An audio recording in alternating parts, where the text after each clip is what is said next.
Señor, nos hemos reunido en este día para honrar tu palabra, para honrarte a ti.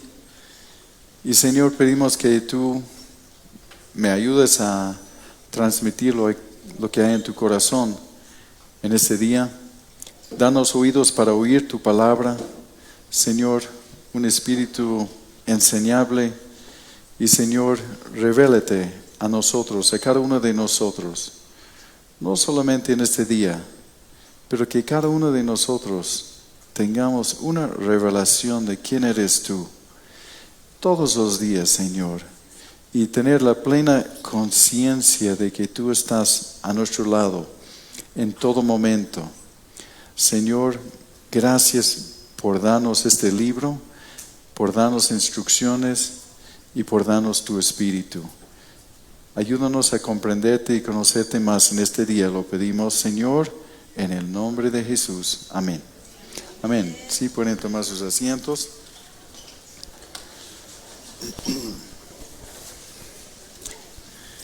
El título del mensaje hoy es La fidelidad de Jesús y la fragilidad humana. Y vamos a ver esas dos cosas en el texto que vamos a ver de Marcos 14, 26 al 72. Es una porción de la escritura larga, pero creo que el mensaje no es, creo que es necesario hacerlo todo para captar el mensaje. Hemos visto la semana anterior la conspiración para matarle a Jesús de los líderes religiosos, pero sin motivo. Y también hemos visto que Dios está en control de la hora. Ellos han dicho, no le matamos durante la fiesta porque tenía temor de la gente, pero igual terminaron matándole durante la fiesta, porque Dios está en control del reloj. Hemos visto María de Betania, la hermana de Lázaro y de Marta, que ungió la cabeza de Jesús. Siempre estaba ella, si vemos todo el Nuevo Testamento, podemos ver que ella estaba sentado a sus pies, aprendiendo de él. Y ella comprendió mucho más que los mismos discípulos sobre los tiempos y sobre lo que él dijo claramente sobre su muerte y resurrección. Así que ella, con un amor creativo, ungió su cabeza con el aceite y Juan dice que eran sus pies. Y Jesús ha dicho, ella hizo lo que podía, y es una buena lección para nosotros de realmente hacer lo que podemos. No espera el Señor que hagamos lo que no podemos. Y también Jesús ha dicho, eso no fue un desperdicio. Como Él dice a nosotros, no es un desperdicio encomendar nuestras vidas a Él y nuestro tiempo y nuestras prioridades a Él. A continuación de lo de la semana anterior, vimos que Jesús señaló a Judas como el traidor y también nos compartió sobre el nuevo pacto, sobre lo que Él iba a hacer. Y en la Santa Cena que celebramos nosotros, hablaba la Santa Cena que habla de su perdón hacia nosotros para darnos espacio para conocer a Dios, para tener sus leyes en nuestra mente y en nuestro corazón, y que eso debe cambiar nuestras vidas. Ahora hemos visto en 8 versículos la semana anterior lo que Marcos colocó como la cena del Señor. Pero si uno lee Marcos, son 5 capítulos enteros que nos da mucho más detalles sobre lo que estaba pasando, como Jesús lavando los pies de los discípulos, diciéndoles que serán conocidos por su amor unos a los otros.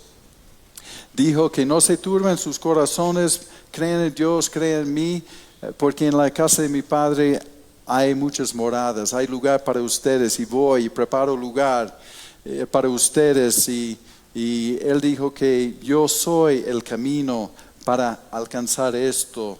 Yo soy el camino, la verdad y la vida, y nadie llega al Padre sino por mí.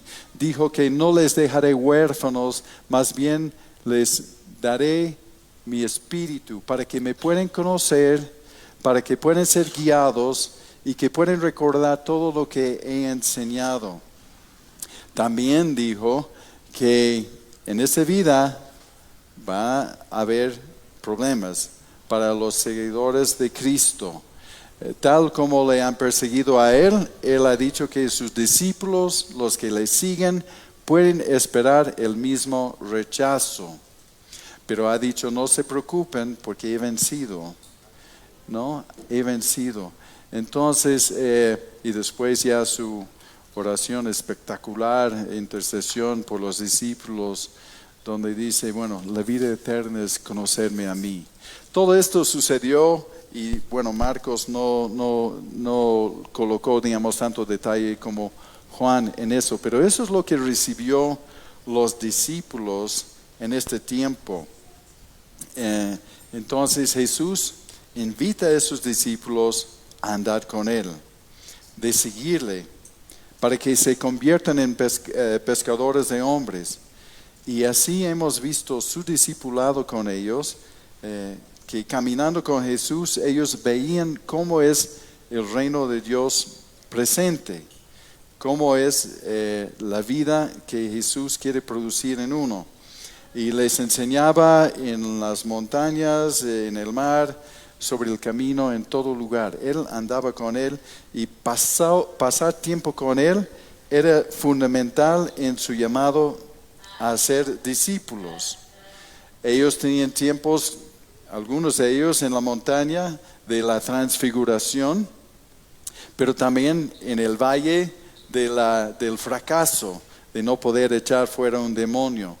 Hemos visto que Jesús está preparando sus discípulos para una misión. Les está educándoles y ahora vemos cómo es la fidelidad de Jesús en todo esto, y también veremos la fragilidad humana, ¿no? De la mesa de la cena, ellos van al huerto de la agonía. En Marcos 14:26, donde comenzamos, dice, cuando hubieron cantado el himno, salieron al monte de los olivos. Y podemos ver en este versículo que Jesús canta frente a una situación de terror, ¿no? El terror que él le espera, porque ya está horas de la cruz. Y lo que cantaba habitualmente después de la cena de la Pascua era el Salmo 118. En toda la fiesta cantaban desde el Salmo 113 al 118, pero aquí generalmente al terminar cantan el 118, donde hay frases como no moriré, sino viviré, o habla de la piedra que desecharon los edificadores, también bendito el que viene en el nombre de Jehová, y varias veces repite alabar a Jehová porque Él es bueno y porque su misericordia es para siempre. Y está declarándose claramente como el Mesías en esto. Eso habla directamente del Mesías y Él es. Entonces lo destacable es de que Él podía cantar y alabar al Padre mientras estaba en el camino hacia la cruz. Y en en Hebreos 12 nos dice que por el gozo puesto delante de Él, sufrió la cruz, por el gozo puesto delante de Él. Así que Él sabía lo que le esperaba. No eran los hombres que le llevaron a la cruz, era su obediencia.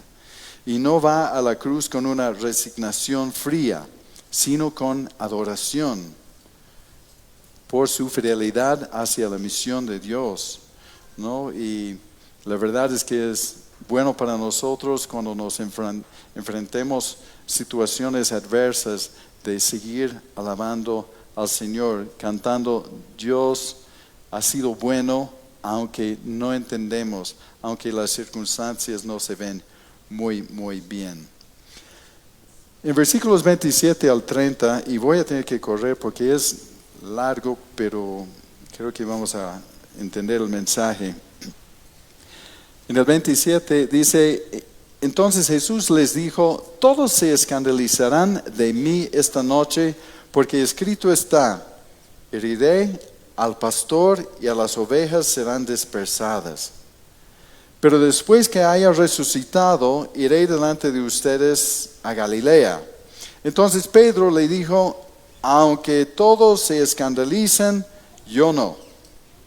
Y le dijo Jesús, de cierto te digo que tú, hoy, en esta noche, antes de que el gallo haya cantado 2 veces, me negarás 3 veces. Mas él con mayor insistencia decía, si me fuera necesario morir contigo, no te negaré. También todos decían lo mismo, no solamente Pedro, y vemos su autoconfianza, porque su nombre sabemos que era Simón, es Simón, pero Jesús es el que dijo que tú eres Pedro, como piedra, como sólido, estable, firme, fuerte, y entonces no lo estamos viendo en este momento, pero quizás por eso tenía mucha confianza. También Pedro estaba entre el círculo íntimo de los 3, ¿no? Pedro, Juan y Jacobo. Algunos dicen porque mostraban ellos mayores calidades y perspectivas para ser líderes, y otros decían, no, pasaba más tiempo con ellos porque eran más problemáticos y necesitaban más ayuda. Pero bueno, no sabemos, pero Pedro sí tenía ciertos privilegios, ¿no? De estar presente en la transfiguración, de estar presente cuando levantó la hija de Jairo y en otros momentos, ¿no? Entonces tenía cierta autoconfianza en su habilidad, ¿no?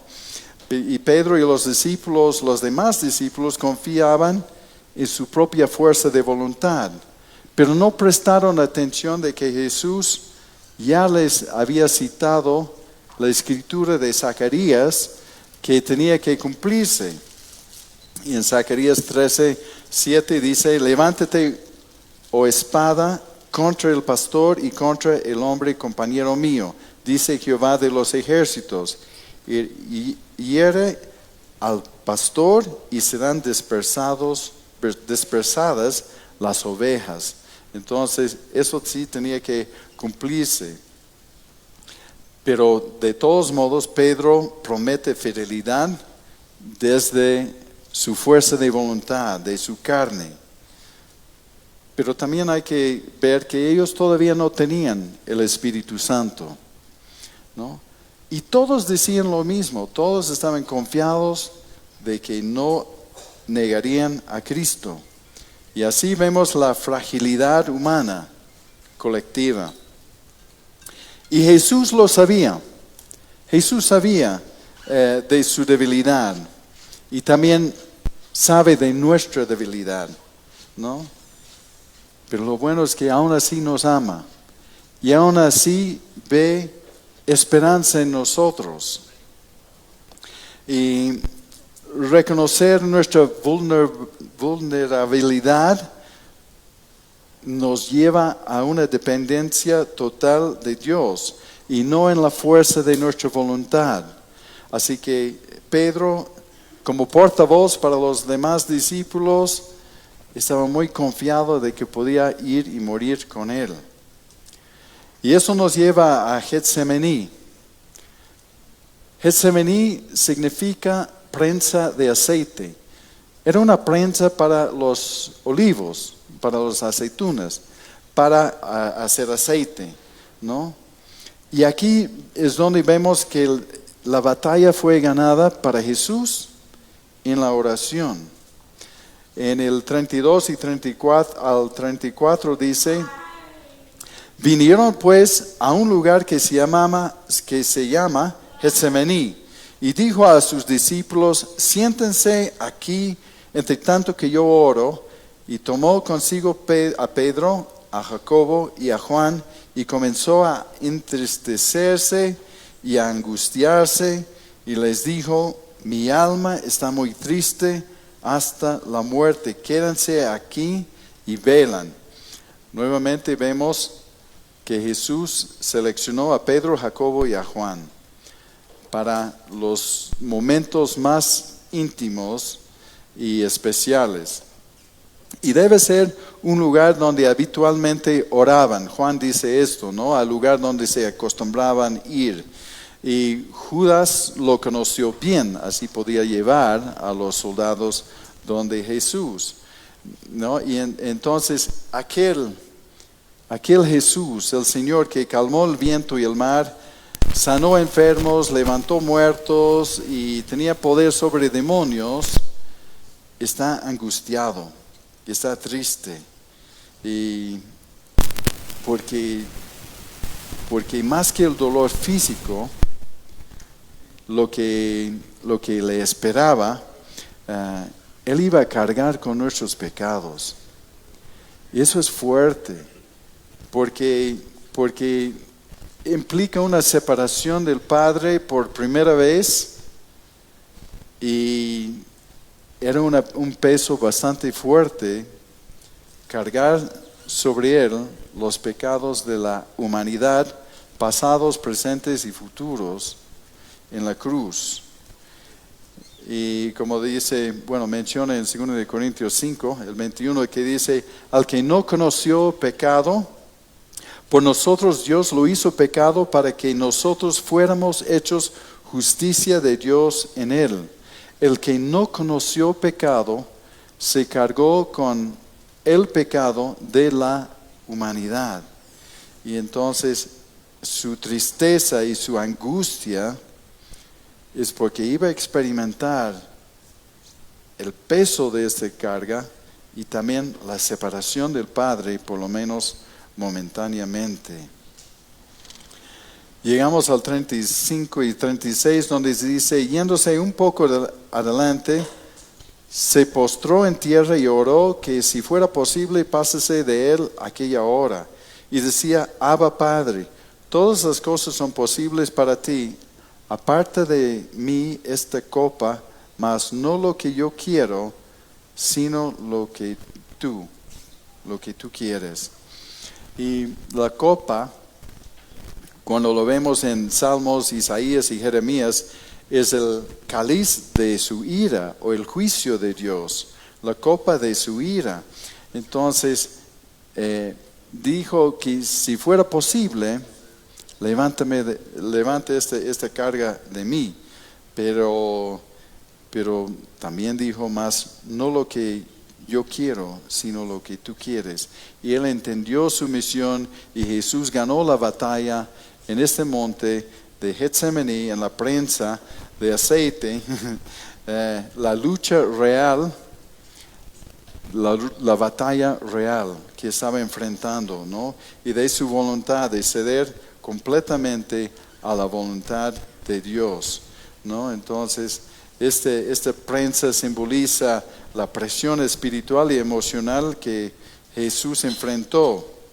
Y también aquí vemos su humanidad, ¿no? Que Él siente angustia y tristeza profunda hasta la muerte, pero su oración es de sumisión, ¿no? No lo que yo quiero, sino lo que tú. Y vemos su fidelidad y su entrega a la voluntad de Dios, y gracias a Él y gracias a Dios que lo hizo, porque en eso ganamos nosotros nuestra libertad del pecado y perdón. Entonces también nuestra oración debe alinear así con la voluntad de Dios. Podemos pedir, nos invita a pedir, Dios nos invita a pedirle todo, pero al final de todo: Señor, que no sea mi voluntad, que sea la tuya. Y eso no es tener poca fe, ¿no? Eso es alinearnos con la voluntad de Dios. El 37 al 42 dice: y vino luego y los halló durmiendo. Y dijo a Pedro: Simón. Wow, eso fue doloroso para Pedro, de que Jesús vuelve a usar su nombre antiguo. su nombre que representa debilidad. Entonces vino luego y los halló durmiendo y dijo a Pedro: Simón, ¿duermes? ¿No has podido velar una hora? Velan y oren para que no entren en tentación. El espíritu a la verdad está dispuesto, pero la carne es débil. Otra vez fue y oró, diciendo las mismas palabras. Al volver otra vez los halló durmiendo, porque los ojos de ellos estaban cargados de sueño, y no sabían qué responderle. Vino la tercera vez y les dijo: ¿siguen durmiendo y descansando? Eso es la mejor traducción de esto, que concuerda casi todas las demás traducciones de la Biblia. En vez de dormir y descansar, dice: siguen durmiendo y descansando. Basta, la hora ha venido. He aquí el Hijo del Hombre es entregado en manos de los pecadores. Levántense, vamos, he aquí se acerca el que me entrega. Nuevamente usa el nombre de Simón, el hombre viejo, el hombre débil, no Pedro, piedra, sólido y firme. Jesús se preparó para este tiempo en la oración. Los discípulos quedaron sin preparación porque no podían orar, porque no podían velar con Él, a pesar de que lo dijo: velar, orar, para que no entren en tentación. Entonces Jesús fue preparado para lo que le esperaba en la oración, en Getsemaní. Y los discípulos terminaron no preparados, porque no podían orar, y durmieron 3 veces. Y Jesús los exhortó: velen y oren para que no entren en tentación, porque la carne es débil, incluso cuando el Espíritu quiere. Y creo que todos hemos comprobado esto, ¿no? Así que la batalla espiritual se gana o se pierde en la intimidad con Dios, ¿no? Y la falta de vigilar abrió la puerta para la tentación y la debilidad, ¿no? Y el Señor Jesús entiende nuestra debilidad, pero igual, y entendió la debilidad de los discípulos que han dicho: sí, moriremos contigo, pondremos nuestras vidas por ti. Jesús entiende su debilidad, pero aún así Él los llamó y invirtió 3 años en prepararles para una misión. Así que no les iba a descartar y votar por esto. Él conoció y Él sabe lo que hay en el hombre. Y llegamos al resto, donde vemos la fidelidad de Jesús frente a la huida humana. El 43 al 50 dice: y luego, hablando él aún, vino Judas, que era uno de los 12, y con él mucha gente con espadas y palos de parte de los principales sacerdotes y de los escribas y de los ancianos. Y él, que le entregaba, Judas, les había dado señal diciendo: al que yo besare, ese es, préndenlo y llévenlo con seguridad. Y cuando vino, se acercó luego a él y le dijo: maestro, maestro, y le besó. Entonces ellos le echaron mano y le prendieron, pero uno de los que estaban ahí, sacando la espada, hirió al siervo del sumo sacerdote cortándole la oreja. Y respondiendo Jesús les dijo: ¿cómo contra un ladrón han salido con espadas y con palos para prenderme? Cada día estaba con ustedes enseñando en el templo y no me prendieron, pero es así para que se cumplan las Escrituras. Entonces todos los discípulos, dejándole, huyeron. Judas le entregó con un beso. Caminaba con Jesús, pero no le conoció. No sé cómo ha podido hacer semejante cosa, ¿no? Juan nos dice que era Pedro quien cortó la oreja del siervo del sumo sacerdote. Y Lucas es el que nos dice que Jesús sanó su oreja. Es el único que dice que Jesús había sanado su oreja. Pero ellos aún luchaban carnalmente. Jesús habló de su muerte. Y cuando habló de su muerte anteriormente, Jesús le reprendió, ha dicho, no, que no sea así, no puede ser. Pero Jesús estaba hablando del plan y proyecto de Dios, que no podría ser estorbado, y Pedro estaba siendo un estorbo. Entonces, Pedro, todavía no entendiendo bien, quiere tomar en sus manos y con su espada el poder para impedir lo que tenía que suceder. Pero Jesús ha dicho, eso tiene que suceder para cumplir lo que está escrito. Y entonces también vemos que Jesús se entregó voluntariamente. Él estaba en control en todo momento, aunque es difícil. Los soldados no estaban en control, ni los líderes religiosos. Jesús estaba en control y dice, todos dejándole, huyeron. El plan de Dios no depende de la fidelidad de sus seguidores, ni de sus espadas. Jesús va a hacer lo que tiene que hacer y el plan de Dios se va a cumplir si nosotros somos fieles o no. Pero mejor si acoplamos, ¿no? Podemos acompañar al Señor en lo que Él quiere hacer. Y vemos la soberanía de Dios en el caos, porque Jesús dijo que todo esto sucede para cumplir las Escrituras. En el 51 y 52 dice, pero cierto joven le seguía, cubierto el cuerpo con una sábana, y le prendieron, mas él, dejando la sábana, huyó desnudo. Los comentaristas dice desde la antigüedad que se supone que esto es Marcos mismo.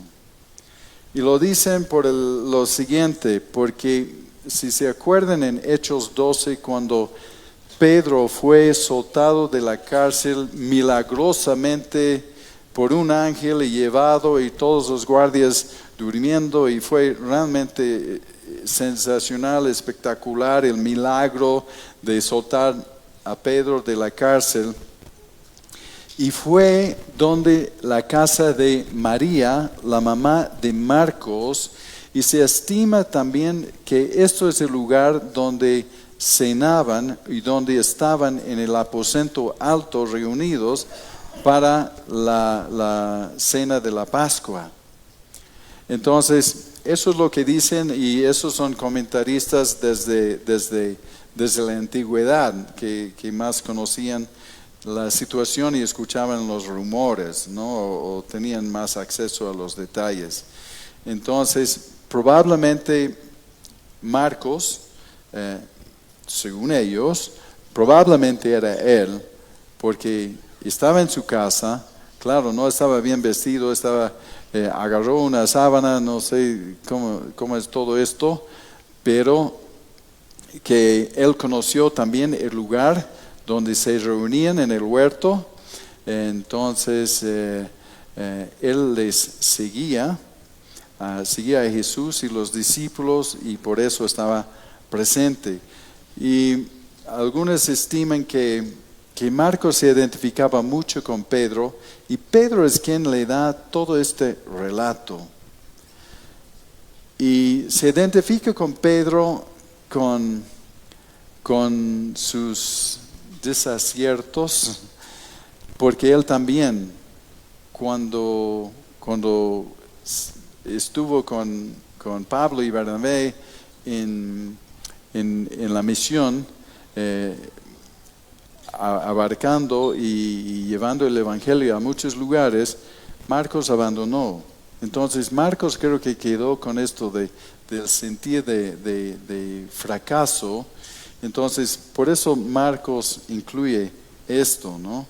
es esta parte, identificándose con la debilidad de Pedro. ¿Quién sabe? No podemos asegurarnos, pero es una posibilidad. En versículos 53 y 54 dice: trajeron pues a Jesús al sumo sacerdote y se reunían todos los principales sacerdotes y los ancianos y los escribas. Y Pedro le siguió de lejos hasta dentro del patio del sumo sacerdote y estaba sentado con los alguaciles calentándose al fuego. Muchos cuando comentan sobre esto resaltan esto de que Pedro le siguió de lejos. Porque muchos siguen a Jesús de lejos, ¿no? No le abandona, pero también no se acerca en el momento importante. Hace poco Pedro dijo que pondré mi vida por ti. Estoy dispuesto a morir contigo. Y le niega en esto, le sigue de lejos, no va con él. Quería estar seguro, quería asegurar su vida, alejarse del peligro, pero sí tomó un riesgo para estar cómodo y calentarse con el fuego. Así que eso hay que ver, ¿no? Si seguimos a Jesús de lejos, no queriendo comprometernos, no negándole, pero no queriendo comprometernos demasiado porque nos puede traer tensiones en la vida. En el 55 dice: y los principales sacerdotes y todo el concilio buscaban testimonio contra Jesús para entregarle a la muerte, pero no lo hallaban. Eso es interesante porque ellos rompieron un montón de las leyes judías en este juicio ilegal. Por la ley de los judíos era prohibido hacer un juicio de noche. Era ilegal hacer un juicio a vísperas del sábado o de días festivos. Y si fuera por el asunto de la pena capital, porque querían entregarle a la muerte, si era un asunto de la pena capital, entonces el Sanedrín, la cúpula de líderes, tenía que reunirse al día siguiente nuevamente para confirmar la sentencia. Así que la ley judía protegía la gente contra todo intento de tribunales improvisados y juicios precipitados y repentinos en casos de pena capital. Así que esos líderes no tenían temor de Dios, no tenían temor de nada y rompieron todo lo que les convenía para entregar a Jesús. Y en el 56 al 59 dice: porque muchos decían falso testimonio contra él, mas sus testimonios no concordaban. Entonces levantándose unos dieron falso testimonio contra él, diciendo: nosotros le hemos oído decir, yo derribaré este templo hecho a mano y en 3 días edificaré otro hecho sin mano. Pero ni aun esto concordaban en el testimonio. Y el Antiguo Testamento enseña sobre la necesidad de tener 2 testigos oculares en estos casos. Y no podían producir testigos. Y el juramento falso era una violación de los 10 mandamientos. Así que todo relacionado con esta audiencia es ilegal, según la ley judía. Pero no les importaba, porque estaban decididos, determinados a matar a Jesús. Y en el 60 y 61 dice: entonces el sumo sacerdote, levantándose en medio, preguntó a Jesús diciendo: ¿no respondes nada? ¿Qué testifican estos contra ti? Mas él callaba y nada respondía. El sumo sacerdote le volvió a preguntar y le dijo: ¿eres tú el Cristo, el Hijo del Bendito?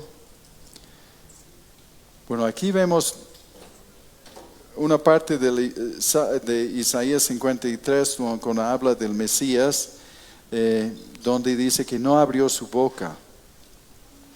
Y la verdad, ¿para qué hablar? Porque torcían todo lo que él decía. Y al final, para los romanos no les importaba que diga que es el Cristo y que diga que es Dios.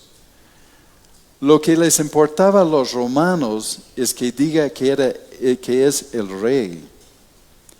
No les importaba la religión de los judíos y sus creencias y todo lo demás.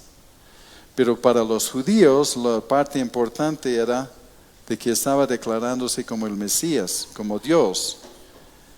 Para los romanos lo que les interesa, cuando vemos a la continuación, bueno, en el siguiente capítulo y en los otros relatos, lo que le gana la condenación a la muerte es de declararse como rey. Así que, bueno, aquí el sumo sacerdote, sí, ellos les interesa que sí va a decir que es el Cristo, el bendito, ¿no? Hijo bendito. Y en el 62 dice: y Jesús les dijo: yo soy. Y verán al Hijo del Hombre sentado a la diestra del poder de Dios y viniendo en las nubes del cielo. Y era una clara referencia para comenzar con Éxodo 3:14, con él dice: yo soy, identificándose con Dios. Se identifica con el Mesías del Salmo 110:1 cuando dice: estará sentado a la diestra de Dios. Y se identifica con Daniel 7:13 con el anciano de días. Y es interesante porque a veces el anciano de días está refiriéndose a Jesús y después al Padre, ¿no? Pero en esta Daniel 7:13 habla del anciano de días, el Hijo del Hombre viniendo en gloria. Así que Jesús, sin lugar a duda, frente a estos judíos, afirma su identidad como Mesías y como el Hijo del Hombre. Ya llegó el tiempo de declararse claramente, porque en el pasado él decía: no todavía, no, ya, sí soy el Mesías, pero no decimos a nadie todavía. Pero ahora sí se declara como el Hijo del Hombre y no tenía ningún temor de lo que podía pasar y era fiel a su misión. Y en el 63 al 65 dice: entonces el sumo sacerdote, rasgando su vestidura, dijo: ¿qué más necesidad tenemos de testigos? Claro, ya descarta la necesidad de los dos testigos demandados por el Antiguo Testamento. ¿Han oído la blasfemia? ¿Qué les parece? Y todos ellos le condenaron, declarándole ser digno de muerte. Y algunos comenzaron a escupirle y a cubrirle el rostro y a darle puñetazos y a decirle: profetiza. Y los alguaciles le daban de bofetadas. Así que el Sanedrín lo acusa de blasfemia y le maltrataba. Dice que era digno de muerte y ellos creen que están en control. El diablo mismo cree que está en control, que está a punto de ganar y a punto de eliminar a Jesús. Pero Jesús es fiel al propósito de Dios y vemos la soberanía de Dios en todo lo que está sucediendo. Y como decimos de Judas la semana anterior, Dios no es quien les obligó a pecar y demandar todo esto, pero Dios utilizó personas ya dispuestas a ser instrumentos del diablo. Entonces ellos quedan con su responsabilidad. Dios no los obligó a pecar para cumplir las Escrituras. Solamente sabía de antemano que habrían personas dispuestas a jugar el papel del diablo. Y 66 al 72 nos dice: y estando Pedro abajo en el patio, vino a una de las criadas del sumo sacerdote, y cuando vio a Pedro que se calentaba, mirándole, dijo: tú también estabas con Jesús el Nazareno. Mas él negó, diciendo: no le conozco, ni sé lo que dices. Y salió a la entrada y cantó el gallo. Y la criada, viéndole otra vez, comenzó a decir a los que estaban ahí: este es de ellos. Pero él negó otra vez. Y poco después los que estaban ahí dijeron otra vez a Pedro: verdaderamente tú eres de ellos, porque eres Galileo, y tu manera de hablar es semejante a la de ellos. Entonces él comenzó a maldecir y a jurar, y decía: no conozco a este hombre de quien hablan. Y el gallo cantó la segunda vez. Y entonces Pedro se acordó de las palabras de Jesús que le había dicho: antes que el gallo cante 2 veces, me negarás 3 veces. Y pensando en esto, lloraba. Qué grave. Jesús confesó abiertamente quién es. Y Pedro niega conocerle. El que dijo: pondré mi vida por ti, moriré juntamente contigo, le negó las 3 veces poco después. Le siguió de lejos y le negó las 3 veces. Y es un peligro del exceso de confianza. Tenía 3 oportunidades para confesar y le negó 3 veces, ¿no? Le negó la primera vez con la criada, después con un grupo y finalmente un insistente acusador, ¿no? De decir que eres de Galilea. Pero Pedro niega con palabras, con juramentos y con maldiciones. Y me hace pensar en 1 Corintios 10:12, que dice: así que el que piensa estar firme, mire que no caiga. El que piensa estar firme, mire que no caiga. Y es fácil de juzgar a Pedro porque nosotros hemos visto cómo termina la cosa, pero estando en los zapatos de Pedro, probablemente no le hemos negado 3 veces, probablemente 300 veces, ¿no? Entonces Jesús le advirtió sobre el canto del gallo, que le negaría 3 veces, y él llora amargamente. Y vemos en esto su arrepentimiento genuino. Y este arrepentimiento genuino es el camino hacia la restauración. Y como les decía, Pedro relató todo lo escrito por Marcos. Entonces, uno podría pensar: Pedro podría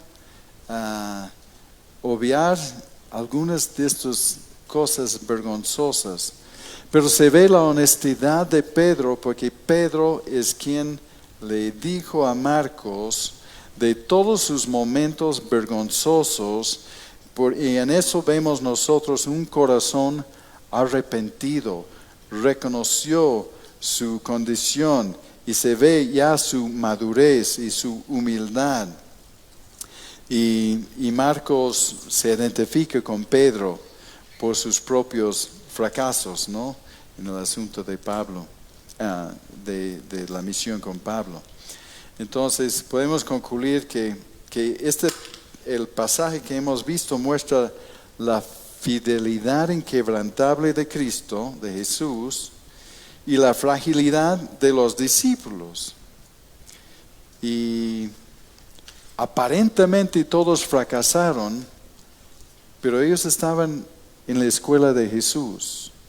Y Jesús no llama fracaso lo que es una enseñanza, porque tiene una misión para ellos. Y vemos la soberanía de Dios en medio de este caos, ¿no? Vemos la fidelidad de Jesús. Parece que Jesús está siendo derrotado, pero todo ocurre según el plan divino. Y este juicio injusto no es un accidente, es parte del camino hacia la cruz. Y Dios sigue gobernando, aun cuando parece que la injusticia y el mal domina, ¿no? Porque la injusticia humana no puede detener el plan soberano de Dios. Y nosotros también lo vemos mucho en este mundo y decimos, Señor, ¿hasta cuándo la injusticia? ¿Hasta cuándo los malos, los corruptos van a salir libres? ¿Y hasta cuándo estos van a oprimir los injustos a los justos? ¿No? Si podemos decir eso. Entonces vivimos en un mundo lleno de injusticia, podemos esperarlo. Eso era parte del discurso del aposento alto según Juan, de que si a mí me han perseguido y sin causa, también a ustedes les van a perseguir y sin causa.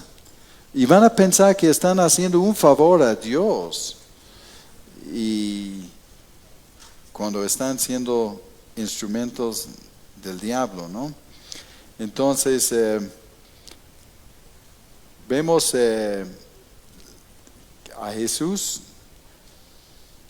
que no abandona a los que le abandonan. Él no abandona a ellos, ¿no? Él restaura, Él sostiene y Él salva. Jesús en esto nos modela como ejemplo cómo enfrentar Getsemaní, sabiendo en quién confió. Jesús en sus peores momentos, uno diría, pero es el Hijo de Dios, ¿por qué? Y varias veces le vemos saliendo, tratando de librarse de la gente para estar a solas con el Padre. Claro, le costaba porque la gente le seguía, pero él mismo, siendo el Hijo de Dios, reconoció que tenía que mantenerse conectado con el Padre.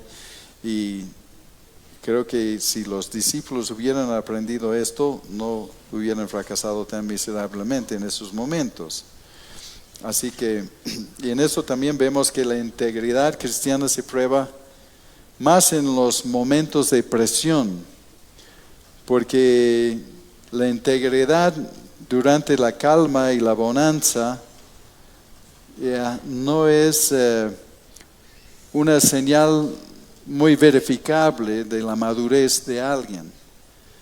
Lo verificable es cuando nosotros, a pesar de la tormenta, podemos ser firmes y saber en quién hemos confiado y saber que Dios está en control. Nos enseña que la vida cristiana requiere vigilancia. Eso hemos visto en todo el capítulo 13, vigilar, porque las cosas se van a poner terribles, ¿no?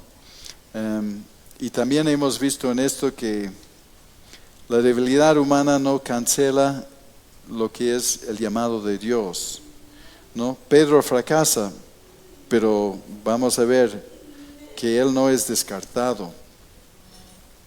Y su llanto amargo muestra un corazón que aún pertenece a Jesús, ¿no? No era un llanto de remordimiento, porque hay mucho de eso, pero su llanto era de un corazón que pertenece a Jesús, ¿no?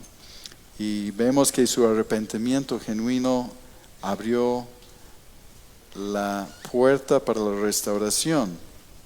Así que Dios no exige perfección, sabe cuán débiles somos, conoce la fragilidad humana. Entonces no exige perfección, pero sí Él reconoce un corazón que vuelve a Él. Eso es lo que quiere, ¿no? Un Dios de segundas oportunidades y terceras y cuartas, ¿no? Entonces, así que el fracaso de Pedro le convirtió a Pedro en un pastor compasivo y firme. Ya puede reclamar su título de piedra firme y estable. Antes de la venida del Espíritu Santo, la promesa del Espíritu Santo que mora permanentemente en él, porque obraba en ellos cuando ellos fueron enviados a sanar enfermos, a echar fuera demonios y todo, pero ya de permanecer, residir permanentemente en ellos, el Espíritu Santo, antes de eso ellos eran débiles. Pedro era inestable, era impulsivo, pero después sí era piedra firme, una roca inmovible, ¿no? Y vemos su discurso en Hechos capítulo 2 y en todo lado, ¿no? Y lo más lindo, si uno puede verlo, es su restauración en Juan capítulo 21, donde le dice, me amas, y realmente le confirma su llamado como pastor elegido, pescador de los hombres. Le dice que va a sufrir, pero es llamado, y realmente a partir de Pentecostés Pedro era esta piedra y no tenía temor de nada. Terminó en la cárcel, terminó golpeado por el Evangelio, pero se convirtió realmente en alguien muy firme. Dios no le descartó por esta negación. Conoció la fragilidad humana y la utiliza. Y gracias a Él, gracias a Dios por eso, porque si no, no estaríamos nosotros tampoco, ¿no? Si no fuera un Dios de segundas oportunidades, ¿no? Interesante en nuestra lectura diaria de la palabra esta semana, de Salmo 37, 24, que dice, cuando el hombre cayere, no quedará postrado, porque Jehová sostiene su mano. Podemos abrazar esta palabra. Nos enseña que la caída no es el final, pero debemos aprender de ella. La caída no sorprende a Cristo. La restauración ya estaba en su plan. Eso no es una excusa de caer y ser descuidados con el pecado, pero Jesús conoce nuestra debilidad y aún así nos ama, y Él extiende sus brazos, Él toca la puerta, y si abrimos esta puerta y nos arrepentimos, Dios borra el pasado y nos da un nuevo comienzo. Así que seguir a Jesús nos aseguró que va a implicar un costo real. La salvación es gratis, pero implica un costo real. Un costo en la familia, un costo en el trabajo, en los estudios, en el público, donde estemos con antiguas amistades. Tiene un costo. De ser firme y fiel para Cristo, tiene un costo. Si queremos mimetizarnos con el mundo, entonces podemos evitar muchos problemas. Pero eso es sí, negar a Cristo. Y si Pedro lo ha hecho 3 veces, lo hemos hecho 300 o más. Así que Él está para apoyarnos. Entonces, simplemente debemos reflejar sobre esto, ¿no? La fidelidad de Cristo y nuestra fragilidad, pero nuestra caída no es el final. Dios invirtió 3 años en esos discípulos, y cada uno de ellos dio su vida por Cristo. Juan es el único que no murió trágicamente, pero Dios tenía un propósito, Dios tenía un plan, ¿no? Y Dios no llama esto, lo que han hecho, la negación y de seguirle de lejos, no lo llama fracaso, simplemente lo llama una lección de lo cual pueden aprender y podemos aprender y fortalecernos en eso, ¿no? Entonces, podemos preguntarnos, ¿dónde estamos hoy? ¿Cerca de Jesús o siguiéndole de lejos? Muchos dirán que, bueno, no han abandonado a Jesús, pero le están siguiendo de lejos. Y en ese seguir de lejos, está muy expuesto a toda tentación. Habla de intimidad con Él, de estar cerca de Él. Getsemaní habla de la cercanía de Dios en oración y de pasar tiempo con Él, porque dijo que velan y oran para que no entren en tentación. El espíritu a la verdad está dispuesto, pero la carne es débil. Nosotros tenemos una ventaja sobre los discípulos, aunque ellos caminaban con Jesús. Tenemos la ventaja de conocer cómo resultó la historia hasta ahora. Hay otras cosas que ya son medio un misterio, que no tenemos 100% seguros, pero nosotros conocemos cómo salió la historia, su muerte y resurrección, y también nos dio su espíritu. Así que estamos sin excusa de no correr a Él cuando estamos alejando, cuando le negamos, intencionalmente o no. Entonces, eso nos va a dar la valentía espiritual, porque eso nace de la comunión con Cristo, no de la fuerza de voluntad. Y predicar el Evangelio es la misión principal de la iglesia. Y el mensaje de Marcos, de predicar el Evangelio. Así que la valentía vendrá con intimidad con Dios y la confianza y dependencia en Él, no en nuestra fuerza de voluntad. Así que no sé si los con quien trabajas, amigos, amistades, familiares, ¿saben que eres cristiano o no? ¿No? ¿Saben o no? Porque a veces lo más difícil es compartir el Evangelio con la familia, sí lo admitimos, ¿no?